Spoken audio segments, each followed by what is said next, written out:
Gusto mo magnegosyo? Tanungin mo kaya muna yung sarili mo.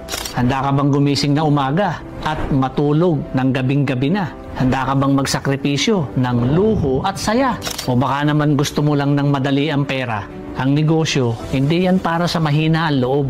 Hindi yan para sa madaling sumuko at puro reklamo. Kasi kung gusto mong magtagumpay, dapat matibay ka. Dahil walang negosyo na hindi dumaan sa hirap. Sa una, lugi. Sa una, kulang. Minsan nga, ikaw pang naglalabas ng pera. Pero kung tatagal ka, tinitiyak ko sa'yo, may patutunguhan. Kung sisimulan mo at hindi ka titigil, may resulta. Kaso, karamihan, maraming gustong magnegosyo, pero tamad. Gusto ng kita, ayaw naman mag-effort.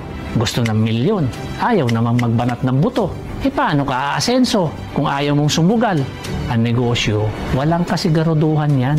Pero ang sigurado, walang nagtagumpay na hindi nagsimula. Lahat ng malalaking brand, nagsimula sa maliit yan. Wala namang instant yaman. Lahat dumaan sa proseso. Kaya kung gusto mong magnegosyo at yumaman, dapat handa kang sumakit ang ulo. Dapat handa kang mawalan ng tulog. At higit sa lahat, handa kang magtiis at lumaban. Real talk lang, mga ma'am sir. Negosyo, kaya mo ba talaga?